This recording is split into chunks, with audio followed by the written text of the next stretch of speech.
kita sering mendengar bukaan, aperture, dan diafragma. Itu adalah hal yang sama. Dalam kamera, diafragma adalah bagian dari lensa yang berfungsi mengatur intensitas cahaya yang masuk ke dalam kamera. Diafragma lensa biasanya berbentuk tabung yang bisa kita atur besar dan kecilnya. Dalam settingan kamera, diafragma biasanya dinyatakan dalam satuan F. Semakin besar nilai F, semakin kecil diameter bukaannya. Semakin kecil nilai F, semakin besar diameter bukaannya. Semakin kecil diameternya, maka cahaya yang masuk akan semakin sedikit. Semakin besar diameternya, maka cahaya yang masuk akan semakin banyak. Efek pengaturan diafragma bisa dilihat dari foto berikut. Foto pertama menggunakan f14, yang artinya diameter bukaannya kecil. Cahaya yang masuk sedikit dan menghasilkan depth of field atau kedalaman ruang tajam luas. Foto akan terlihat rata dan sedikit blur di bagian background. Untuk foto yang kedua menggunakan f5, artinya diameter bukaannya besar. Cahaya yang masuk semakin banyak sehingga menghasilkan kedalaman ruang tajam sempit. Foto akan terlihat blur di bagian background. Mari kita bandingkan foto yang pertama dan kedua. Terlihat perbedaannya bukan?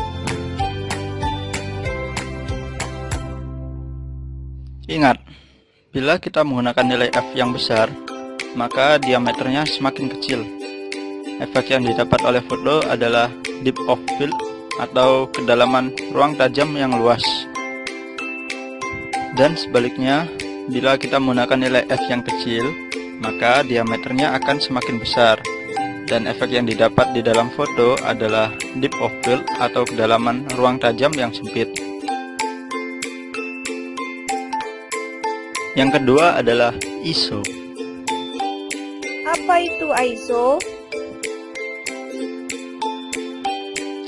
ISO adalah sensitivitas sensor atau film terhadap cahaya. Semakin tinggi nilai ISO, maka sensor akan semakin sensitif terhadap cahaya. Secara umum, kita mengenal nilai ISO dari 100, 200, 400, 800, dan seterusnya.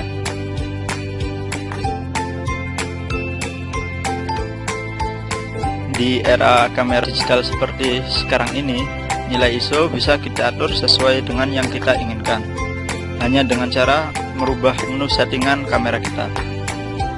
Apa efek perubahan nilai ISO? Mari kita lihat contoh berikut. Dengan menggunakan shutter speed yang sama, kita akan mencoba memotret foto pertama menggunakan nilai ISO 100. Dengan nilai ISO yang rendah, kesensitifan sensor terhadap cahaya akan menurun, sehingga foto terlihat gelap.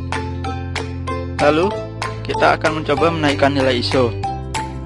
Foto yang kedua menggunakan nilai ISO 200, kemudian 400, 800. Terlihat perbedaannya bukan?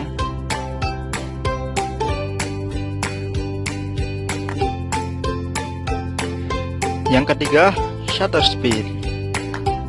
Shutter sendiri di dalam komponen kamera merupakan jendela atau tirai yang bisa terbuka dan tertutup. Ketika shutter terbuka, cahaya akan masuk dan mengenai sensor. Pelan atau cepatnya shutter terbuka diatur oleh speed.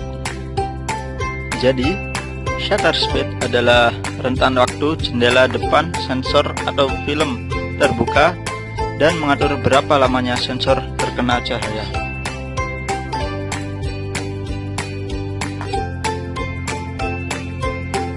Semakin cepat shutter, semakin sedikit cahaya yang masuk ke sensor.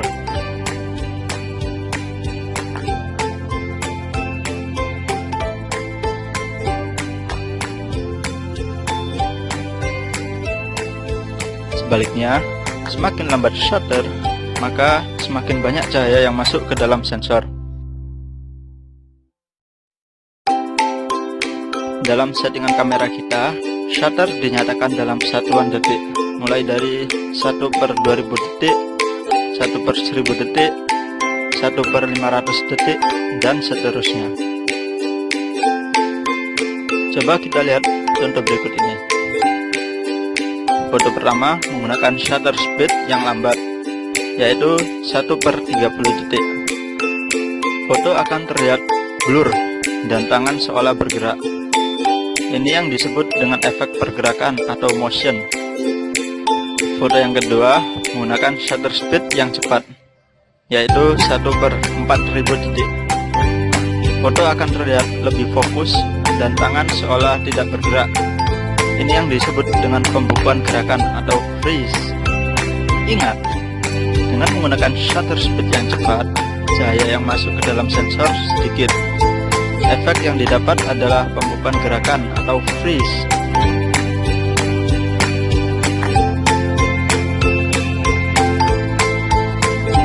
Kemudian menggunakan shutter speed yang lambat, cahaya yang masuk ke dalam sensor semakin banyak. Efek yang didapat adalah pergerakan atau motion. Selanjutnya adalah light matter. Light matter merupakan indikator yang menampilkan exposure. Exposure berfungsi untuk mengatur bagaimana cahaya masuk ke dalam kamera.